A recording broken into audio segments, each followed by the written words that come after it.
Today we'll continue looking at some application questions, specifically growth and decay.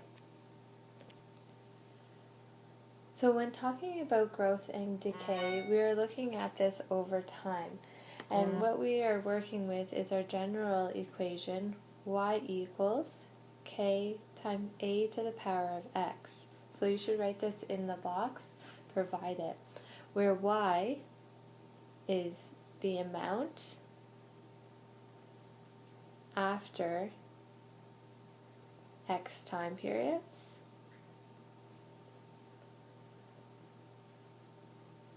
k is the initial amount,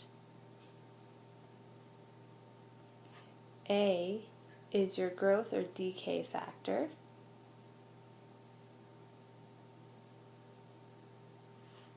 now when talking about growth and decay, for your growth this will be greater than 1, and when it's decaying it's going to be less than 1.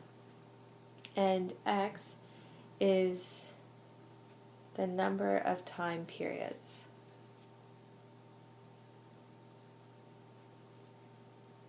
More specifically, when we're talking about growth here, to find our a value, we do that as 1 plus r. And what is r? R is the rate of growth or decay. Because when we're talking about our decay, so when we talk about decay, to find our a value is just equal to 1 minus r. So when you need to find what your a value is, for growth you're going to add the rate of growth, and for decay you're going to minus your decay rate from 1. So let's go and look at a couple of examples here. So in example 1, I'll continue right here. The growth in population of Canada since 2001 is given by the function p of n is equal to 31,051,000 times 1.01 to the power of n. Now, it's asking us, what is the population in 2001? In our question, it tells us that the growth in population in Canada since 2001. So, in 2001, this is going to be your initial value. And remember, we can find our initial value just by looking at our equation, which is our k value. So our initial value is 31,051,000. So that is the population in 2001. So just look at your initial amount. Now, for B here, what is my growth factor? So since it's greater than 1 here, so when looking at this equation, if we look at our a value, okay, so a is equal to 1.01. And we know that we can find a by having 1 plus r. So what we can do is 1 plus r will be equal to 1.01. To solve for r, so we're talking about our specific growth rate, we're going to have r equal to 1.01 minus 1, which is equal to 0.01. And when we convert that, multiply it, right, by 100 to get it to a percentage is 1%. So when we are dealing with percentages, remember you need to always convert it to a decimal form. So part C here, it asks determine the population by the year 2011. So that's talking about our time. Now our time is always going to be in our exponent. Okay, so in this case it's n. But first we need to solve, well, what is n equal to? And we're talking about 2011 is the year we want to find out. So what you're going to do here is you're going to minus our initial date. So that's 2001. So n is going to be equal to 10.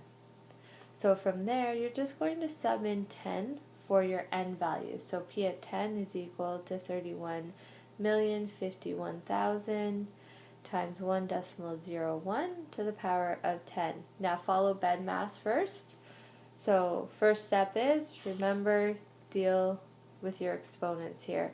So when you deal with 1.01 to the power of 10, once you get that, multiply it by your initial amount, and you're going to get approximately a total of 342,996,000.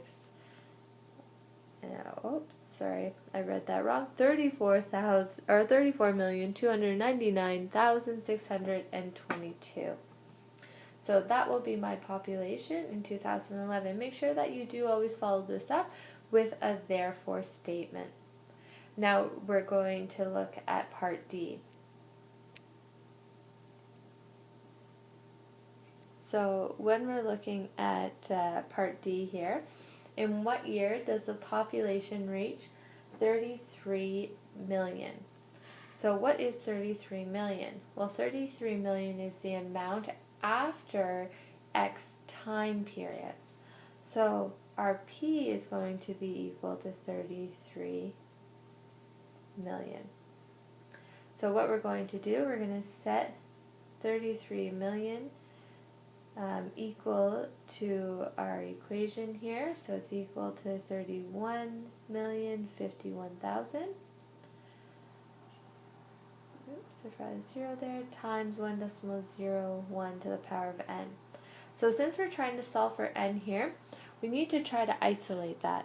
And by isolating that, right now we're multiplying my initial by my growth factor. So we need to get rid of about that initial amount. So the opposite of multiplication is division. So we divide both sides by 31,051,000. And what we're going to get is 1.06 is equal to 1.01 to the power of n. Now I could try to go ahead and make this here my 1.06 to a base of 1.01 to the exponent of something. However, I do know my properties of logs. So remember, if I do whatever do to one side, do to the other. So I'm going to take the log of both sides.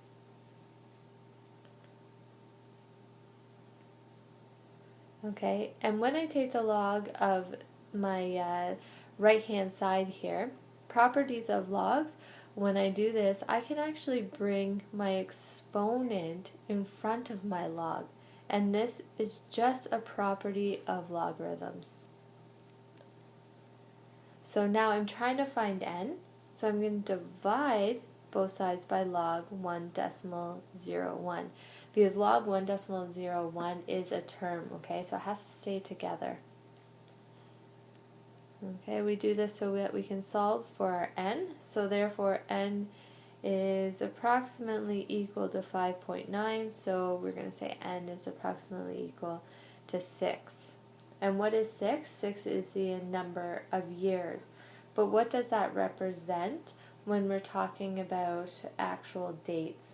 If we add 6 to 2001, okay, we get 2007. So therefore, in 2007, the population has reached 33 million. Now we'll continue by looking at example 2. So in example 2, a strain of yeast cells triples every hour. Suppose there are 60 cells now. So what that's saying, since it tells us that we have 60 cells now, that is going to be our initial amount. Now recall here, our initial amount is actually going to be equal to our K. So K is going to be equal to 60. And it tells us that triples every hour. So our A value is going to be equal to 3 because that's tripling. And then from there, I can just write in part A, it asks us to write an equation to represent Y, the number of E cells after X hours. So we have Y is equal to 60 times 3 to the power of X. So just write out your known and write down your equation for your unknowns. So we don't know Y or X. X here is going to represent the number of hours, and Y is going to represent the number of V cells. So that's part A.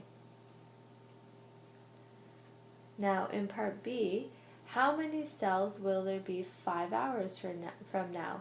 Now what is 5? Is 5 your Y value or X value? That's right, it's my X value. So I sub in 5 there for my X.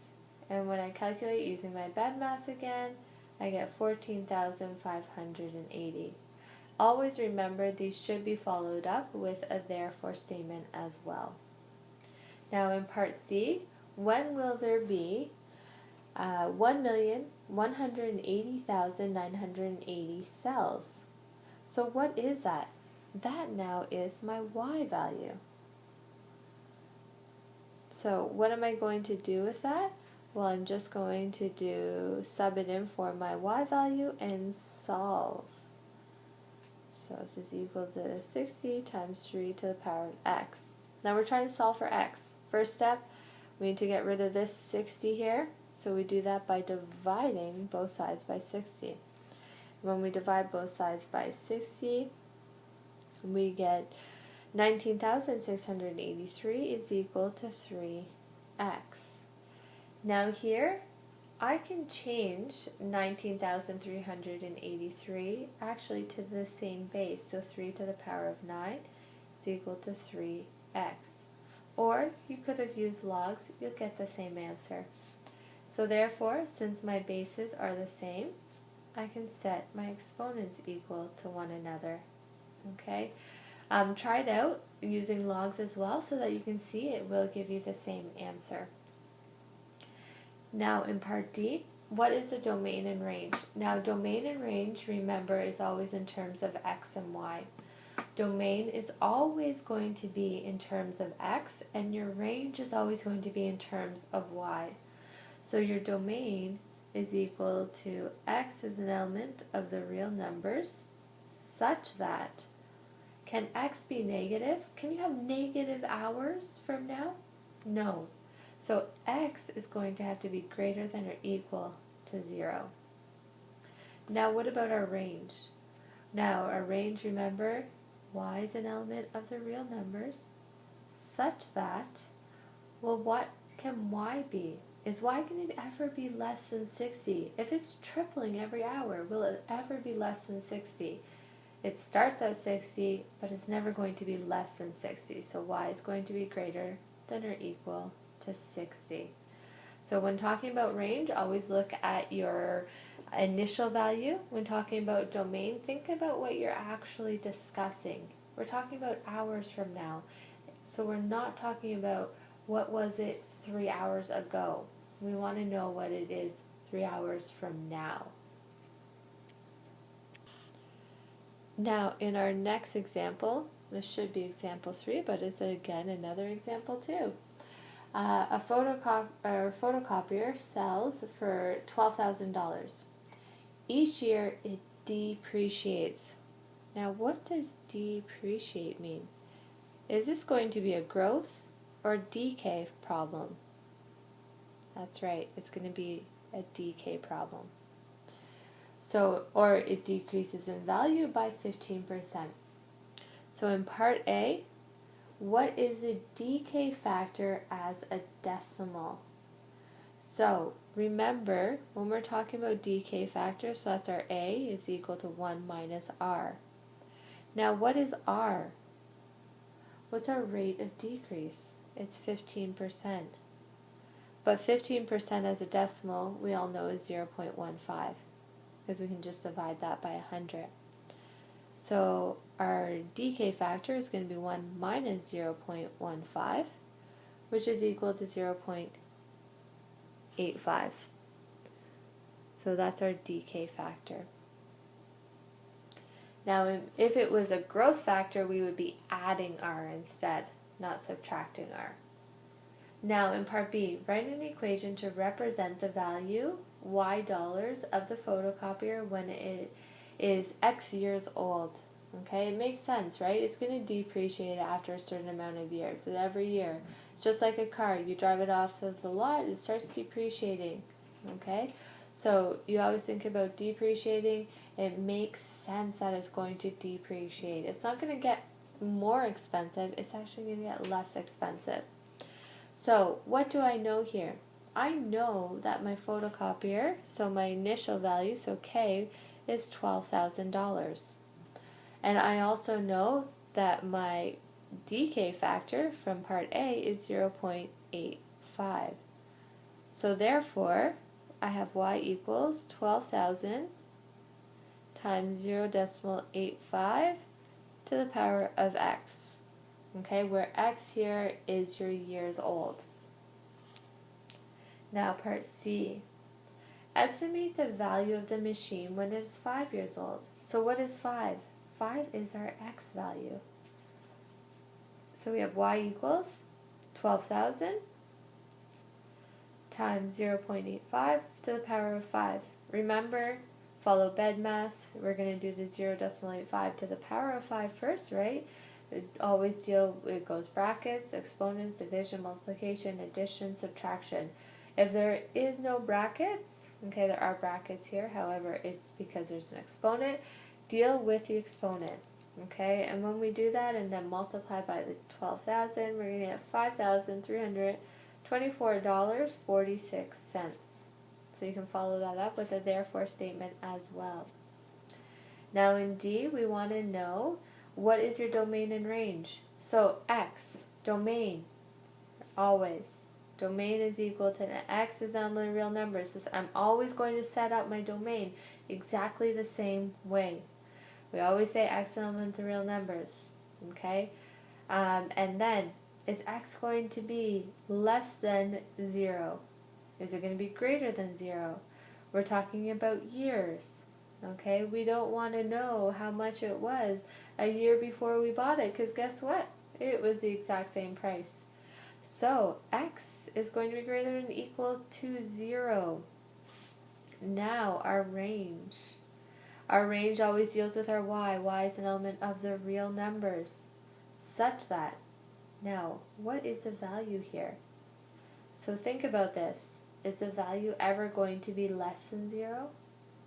If you think about an exponential function, okay, say if we drew this, these are exponential functions, but say our graph, it's never going to actually be equal to 0. It'll always be a little bit more than 0. So 0 is less than Y, which is less than or equal to, what's my initial value? That's right, $12,000. That's how much we bought it for. So your range is equal to Y's element of real numbers, such that Y is 0 is less than Y, which is less than or equal to $12,000. However, it will not be equal to 0. Okay, it's always going to be greater than 0. Now I would like you to pause the video, or actually stop the video, and look at your neighbor beside you, and I want you guys to work on example 3 and 4 together. Walk through the same steps. Example 3, very similar to the second example too. But here we're talking about growth factors, not decay factors. And example 4, all right, I'd like you to work through that. You, again, are going to be looking at growth factors and an increase, coming up with your equations, finding the values, and finding your domain and range. Make sure that you do work together and talk through this, because your partner might know something that you're not quite understanding right now. Utilize each other. Pick each other's brains, all right? And then make sure to get to work after this. And tomorrow, so tomorrow is Thursday, We will work on more application problems, go through anything you guys aren't understanding, and really get to the bottom of this and get a true understanding of all of our exponential functions together if there are any questions.